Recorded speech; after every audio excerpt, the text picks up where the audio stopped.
이게 박 전 대통령 같은 경우 정말 주변에 사람이 최순실마저도 믿을 사람이 아니었다는 생각이 어제 들더라고요. 어떤 의미에서요?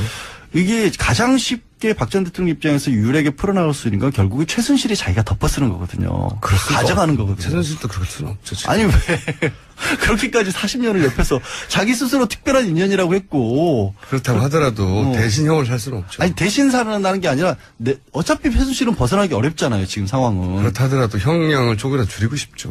사람이니까. 내가 주도적으로 했다라고만 하면 될 거 아니야. 어차피 공범이니까. 둘 다 안 했다고 하는 거죠 지금. 그러면 답이 안 나오죠. 그럼 중형을 갈 수밖에 없잖아요. 둘 다 중형인 거죠 지금. 그러니까.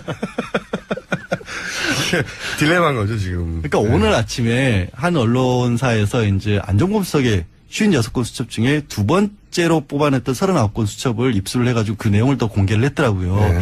그걸 보면 안종범 수석에 얼마만큼이나 박 전 대통령이 삼성도 그렇고 정말 빙상 승마 정유라와 관련된 부분을 정말 꼼꼼하게 적어놨더라고요. 실록이에요, 실록. 그러니까 네. 그게 결국에는 이재용 부회장의 영장을 그걸로 인해서 떨어졌다는 게 명확해 보이는데 똑같은 얘기가 박 전 대통령 그대로 적용될 수밖에 없거든요. 네. 그런 상황에서 왜 이렇게까지밖에 못 막느냐? 왜 안종범 수석 같은 경우 다른 재판에서 이미 다른 변호인들이 다 입술에서 봤을 거라고요. 유영하 변호사도 알 거 아니에요.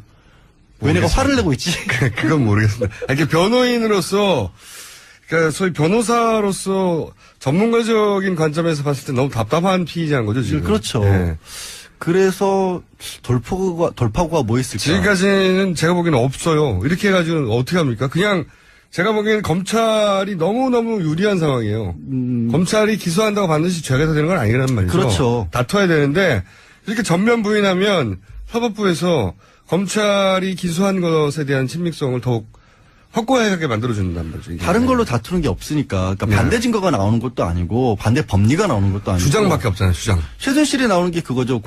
서로 이제 공모를 했다라고 하는데 우리가 짰다는 증거를 대봐라. 이런 식으로 나오고 있거든요. 그래서 네. 재판에서 박근혜 전 대통령도 증인으로 불러달라. 이런 얘기를 하고 있는데 그 짰다라는 게 누가 서로 나와서 안 짰다고 말하는 걸. 그러니까. 그게 증거가 되나요? 그게 말이 안 되는 얘기인데 그런 거밖에 안 나오고 있다는 거예요. 너무 답답해요. 그러니까 상황 인식을 못 하고 있다는 거고. 네.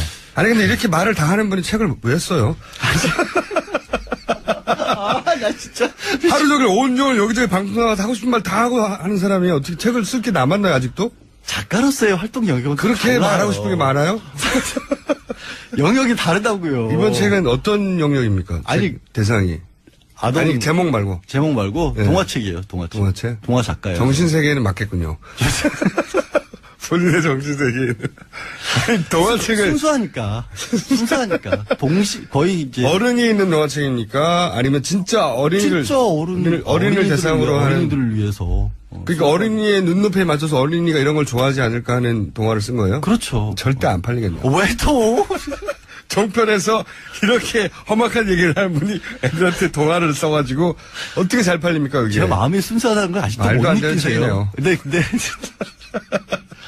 하려던 얘기가 있었는데 지금 이게 정말 황당한 얘기긴 한데 박 전 대통령의 그런 상황을 깰 수 있는 실현 가능성은 없지만 한 가지 방법이 돌파구가 하나 있어요? 돌파가 유일한 게 있어요. 뭡니까? 사실 독방에서 합방을 시켜야 돼요.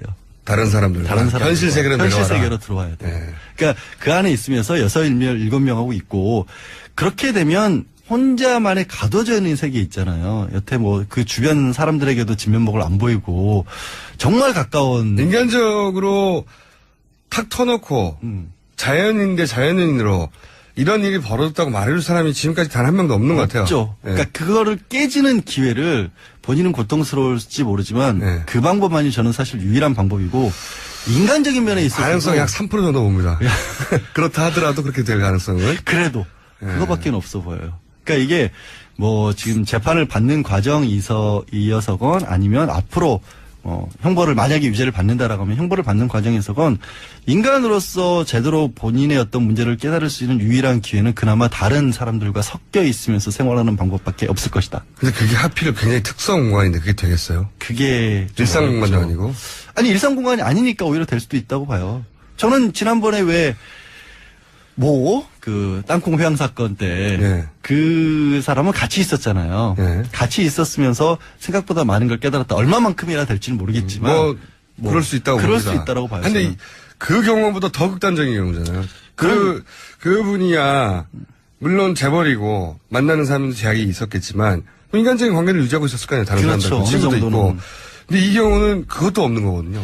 그게 참 안타까운. 자연인으로서는 굉장히 기구한 삶이고, 그리고 비정상적인 삶이죠, 사실. 이게 바뀌어야 되는데, 변호인단에 할 일이 없어요. 이렇게 안 바뀌면. 지금 상황에서는 어느 정도 받아들일 부분이 나와야 우리가 뭐를 다투겠다, 뭐는 인정하자 이렇게 가는데 태도가 안 바뀐다는 변호사 거예요. 업계에서의 그 중평은 어떻습니까? 들어온. 그러니까 이런 상황? 이런 상황이 섭외가 들어왔을 때. 섭외가 들어왔을 때. 네. 그러니까 말씀드린 것처럼 바뀌어야 우리도 작전을 짜볼 수가 있는데 이 지금의 태도를 그대로 유지하는 상태에서는 의미가 없다, 들어가는 게. 그러니까 뭐 할 게 없잖아요. 할 수 있는 게 없잖아요. 네. 다 부인하고 있는데. 그러니까 다 부인하면 뻔하거든요, 결과는. 굉장히 안 좋죠. 사실 네. 가장 큰 부분이 뇌물죄 같은 경우는 법리가 복잡하기 때문에 어떻게든지 한번 싸울 만하다라는 생각을 가지시는 분이 나타날 법도 하거든요. 네. 그리고 이게 뭐 좋다 나쁘다를 떠나서 변호사로서는 어마어마한 일이긴 해요. 전직 그렇죠. 대통령을 변호를 한다는 이렇게 것 큰 자체가. 사건에서 그렇죠. 법리적으로 어디서 다툴 것인가. 그러니까 박근혜 전 대통령에 대한 정치적 지지 여부나 호불호를 다 떠나서 예전에 그 대우가 청산되는 과정에서 세계적인 회계 회사들이 네. 그 경험을 쌓으려고 뭐 돈을 안 받고도 하겠다고 많이 덤볐었거든요. 그런 일을 그것처럼 해볼 수 있는 경우가 없으니까. 그렇죠. 그것처럼 이렇게 큰 사건에서 변호인 입장에서는 법리적으로 어떻게 방어할 것인가를 구상해 볼 수 있죠. 겪는 것 자체가 큰 경험인데 문제는 그 기회를 아예 안 주는 게 저는 이제 서영희 변호사가 직접적으로 맞는다기보다 일단 옳게고 여성이고 하기 때문에 특별 접견을 하게 되면 하루 종일 만날 수가 있잖아요. 게다가 여러 이제 가지 얘기 들을 수 여성 있고. 변호인이고 가족이어서 하지 다른 사람한테 못했던 얘기를 할 수 있잖아요. 그렇죠. 그런 네. 것들을 기대를 해서 서영희 변호사가 들어가면 이게 신호탄이 될 수 있다라고 생각을 했는데 접견도 못한 것 같아요. 만나지도 못한 것 같아서 지금 한 20분 내외 정도만 구치소 안에 들어갔다 나온 게 유영아 변호사 외에는 안 만난대잖아요. 유영하 변호사하고 윤전추 행정관 두 사람을 그분은 이렇게 변호사가 찍어서 아니니까. 변호사도 아닌데 하여튼 네. 오빠라지를 시키고 있다고 하니까 그 부분이 전략의 변화가 전혀 없다. 검찰로서 굉장히 답답한 상황일 것이다라고 보이고요. 어제 수사 같은 경우는 뭐 다들 언론에도 많이 나왔지만 뭐 수사실을 따로 만들어가지고 원래 직원들이 사용하던 공간을 개조를 해서 책상만 있으면 되니까 책상하고 노트북만 있으면 되니까 네. 한홍재 부장검사 들어갔고 여성 수사관 한 명 들어갔고 보조하는 검사 들어갔고 얘기 드린 대로 유영하 변호사만 옆에서 앉아서 대동을 예. 했다라고 해요. 근데 이 부분도 문제가 그런 부분을 조금 헷갈리시는 것 같아요. 그 변호사를 9명을 선임을 했다라고 하니까 9명 굉장히 많이 선임한 거는 맞아요. 예. 근데 보통의 경우 큰 사건은 팀 단위로 선임을 하는 거거든요. 그렇죠. 사실은. 맞습니다. 그러니까 유명한 변호사라고 하는 사람이 혼자 다를 일을 하는 게 아니라 변호사 혼자 절대 커버할 수가 없죠. 그렇죠. 예. 그 사람이 있고 뭐 법리 검토하는 밑에 보조하는 변호사가 있고 판례들을 찾아본다거나 아니면 사면들을 검토하거나 이렇게 팀 단위로 이루는데 그 전에도 이미 9명이 뿔뿔이 변로를 했던 것 같아요. 각자 제대로 회의도 안 되고. 그러니까 저는 헌재 때도 그랬지만 헌재 때도 보면 헌재 참여했던 변호인으로 참여했던 분들이 의견이 갈리고 그렇죠. 마지막 최후 변론할 때 순서 가지고 다투고 그러잖아요. 그렇죠. 뭐 답변서를 이게 말이 안 되는 거거든요. 변호인단과 함께 일해본 적이 있는 피의자라면 이 사람이요. 예. 전문 피의자로서 제가 지난 몇 년간 6년 가까이 이게 얼마나 중요한 일인지. 그러니까요. 알수 6년 있잖아요. 7년 가까이 피의자를 계속 이명박 대통령 박근혜 대통령 하에서 해본 저로서는 도저히 말이 안 되는 상황이다. 한 사람이 진두지휘를 하는 분이 딱 있고 그 밑에서 눈에 보이지 않지만 선임이 대선수가 있고 움직이는 그런 경우죠. 선임이 있고 변호인단이 어떤 사안을 놓고 왜냐하면 변호인들마다 이런 각도에서 이걸 변호해야 된다. 다 의견이 다르니까요. 그렇죠. 그래서 일종의 집단지성을 이루어야 하는 게 큰 사건에서의 기본인데 그 기본이 안 돼 있다. 그러면서 역할을 분담하죠. 자, 좋다 그러면 선임이 당신은 이쪽 맞고 너는 이쪽 맞고 그러면서 쭉 갈라서 그럼 일사불란해야 되고 의견이 통일되고 한 방향으로 변호하지 않으면 안 되거든요. 당연하죠. 너무 당연한 건데 너무너무 그 당연한 건데 부분이 이루어지지 않고 있다. 그래서 결국에는 부인하는 쪽만 나오고 있기 때문에 이제는 사실 검찰이 역할이 좀 바뀐 것 같아요. 바뀌어야 할 것 같아요. 뭐냐면 그때도 말씀드렸지만 변호사 가장 큰 업무가 당신이 지금 겪고 있는 사건이 이렇게 쉬운 게 아니다. 내지는 이 부분이 실제로 법적으로 문제가 된다. 이런 것들을 변호사가 먼저 납득을 시키고 아니 변호사 납득을 못 시키고 있으니까 검찰이 납득시켜야 돼요. 그러니까 검찰이 납득을 시켜야 돼요. 검찰이 원래 그래서- 변호인단이 하는 네, 일인데. 원래 변호인단이 해야 되는데 검찰이 납득을 시키고 공감을 하고 소통을 검찰이 박 전 대통령하고 해서 상황을 빨리 정리를 하지 않으면 이 부분이 굉장히 어려워질 수도 있어요. 이게 박 전 대통령 같은 경우 정말 주변에 사람이 최순실마저도 믿을 사람이 아니었다는 생각이 어제 들더라고요. 어떤 의미에서요? 이게 가장 쉽게 박 전 대통령 입장에서 유일하게 풀어나갈 수 있는 건 결국에 최순실이 자기가 덮어쓰는 거거든요. 가져가는 거거든요.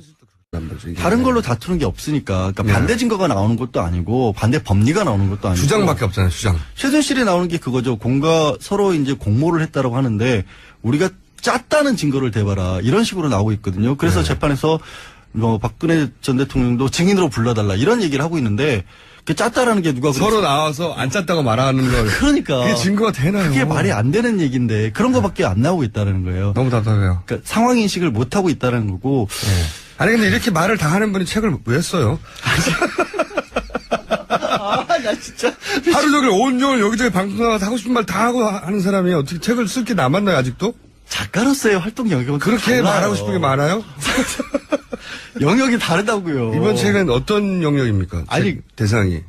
아동 아니 제목 말고. 제목 말고 네. 동화책이에요. 동화책. 동화책? 동화 작가예요. 정신세계에는 맞겠군요. 본인의 정신세계에는. 아니 동화책을 순수하니까. 거의 이제 어른이 있는 동화책입니까? 아니면 진짜 어린이를 진짜 어린이를 대상으로 하는 어린이들을 위해서. 그러니까 어린이의 눈높이에 맞춰서 어린이가 이런 걸 좋아하지 않을까 하는 동화를 쓴 거예요? 그렇죠. 절대 안 팔리겠네요. 왜 또? 종편에서 이렇게 험악한 얘기를 하는 분이 이게 박 전 대통령 같은 경우 정말 주변에 사람이 최순실마저도 믿을 사람이 아니었다는 생각이 어제 들더라고요. 어떤 의미에서요? 이게 가장 쉽게 박 전 대통령 입장에서 유일하게 풀어나갈 수 있는 건 결국에 최순실이 자기가 덮어쓰는 거거든요. 가져가는 거거든요. 최순실도 그럴 수는 없죠. 지금. 아니 왜 그렇게까지 40년을 옆에서 자기 스스로 특별한 인연이라고 했고 그렇다고 하더라도 어. 대신 형을 살 수는 없죠. 아니 대신 살아나는 게 아니라 어차피 최순실은 벗어나기 어렵잖아요 지금 상황은. 그렇다 하더라도 형량을 조금이라도 줄이고 싶죠. 사람이니까. 내가 주도적으로 했다라고만 하면 될 거 아니야. 어차피 공범이니까. 둘 다 안 했다고 하는 거죠 지금. 그러면 답이 안 나오죠. 그럼 중형을 갈 수밖에 없잖아요. 둘 다 알잖아요. 중형인 거죠. 그래서 이미 다른 변호인들이 다 입술에서 봤을 거라고요. 유영하 그렇죠. 변호사도 알 거 아니에요. 왜 내가 모르겠어요. 화를 내고 있지? 그건 모르겠습니다. 아니, 이게 변호인으로서, 그러니까 소위 변호사로서 전문가적인 관점에서 봤을 때 너무 답답한 피의자인 거죠, 지금. 그렇죠. 예. 그래서 돌파구가 뭐 있을까? 지금까지는 제가 보기에는 없어요. 이렇게 해가지고 어떻게 합니까? 그냥 제가 보기에는 검찰이 너무너무 유리한 상황이에요. 검찰이 기소한다고 반드시 죄가 되는 건 아니란 말이죠. 그렇죠. 다퉈야 되는데 이렇게 전면 부인하면 사법부에서 검찰이 기소한 것에 대한 친밀성을 더욱 확고하게 만들어주는 거예요. 이게 딜레마인 거죠, 지금. 그러니까 오늘 아침에 한 언론사에서 이제 안종범 수석의 56건 수첩 중에 두 번째로 뽑아냈던 39건 수첩을 입수를 해가지고 그 내용을 더 공개를 했더라고요. 네. 그걸 보면 안종범 수첩에 얼마만큼이나 박 전 대통령이 삼성도 그렇고 정말 빙상, 승마, 정유라와 관련된 부분을 정말 꼼꼼하게 적어놨더라고요. 실록이에요, 실록. 그러니까 네. 그게 결국에는 이주영 부회장의 영장을 그걸로 인해서 떨어졌다는 게 명확해 보이는데 똑같은 얘기가 박 전 대통령 그대로 적용될 수밖에 없거든요. 네. 그런 상황에서 왜 이렇게까지밖에 못 막느냐? 왜 안종범 수석 같은 경우 다른 재판에서